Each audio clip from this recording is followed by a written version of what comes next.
eky'okufubira hamwe na Kisinga babyaraho emiti hamwe na nebindi binyasi otireho na nokusigaho obubi obu bari kwesharinga ahabo muringo ogwenkutejerimo abo bushoborozi bajemerera ekikorwa eki bari kugira ngo kurigirira ahiteka erikora ahankuuto eriyakozerho mu mwaka gw'2009 niguba guri omushango okushisha orukuuto orukozesibwa abantu bingi. The locals, I don't know whether they are locals or rebels, but they dug across the road to block any possibility of movements on this road. No one knows what the intentions were because this was done at night, and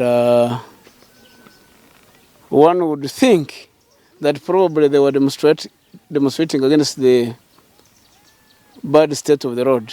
For these people, if they don't put the road back to make sure that it's motorable until when the government is going to work on the road as they had scheduled, because I was assured by engineer from UNRWA that government has put aside money for this quarter, which is likely to be released this week. And the moment money arrives in the accounts of the UNRWA, they are going to work on the road. Bagaruka bagira ngo nibija koragana nabo bona abarakwatwe wanywe kutekatekwaho ngo nibo basisire ngoteje. We are going to investigate how this happened, who were the people involved, and take appropriate steps. And I am appealing to the people of Kasese and especially the people of Kisinga, Chiburara, let them watch out. Because even last year, they did the same thing. And we are not going to work on the pressures of people who are not wishing people well. Because by cutting off a road, you are wishing people bad. You want people to die. You don't want people to sell their produce because there is nowhere to pass. You want people to die as a result of vehicles not failing or not transporting the patients to the hospital. Okurugirira abantu aba orukuuto rutureri omuringo mubi kandi aba boda boda baba nibihayo abantu abari kwabarwire bakubatwara mu irwariro otireho na nokutwara emishuburo naye abana kye bakoze barabye nga batuufu juze enkuba yatonya omukazi nga ayina olubuto ne bamujja ku pikipiki nayita mu bitosi nga agenda agwa n'olubuto nga lumuluma. Twalowooza nti gavumenti etumanya abantu b'ekirembo b'ekisinga town council batumanyi oba tebatumanyi.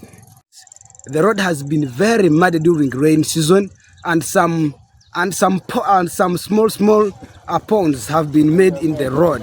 So therefore, the citizens were annoyed because of seeing the road when it is very dirty, very muddy, full of small ponds, and therefore they decided to destroy it so that the government can intervene in.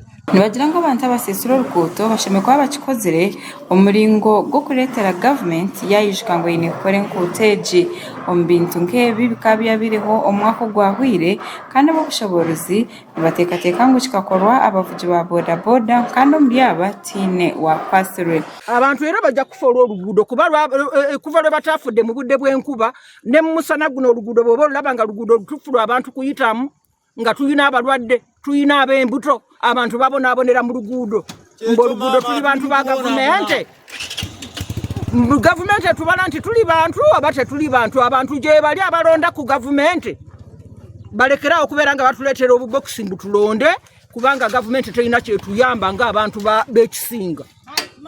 Amakuru agagasha kwa Gerard Tusime omuri Kasese.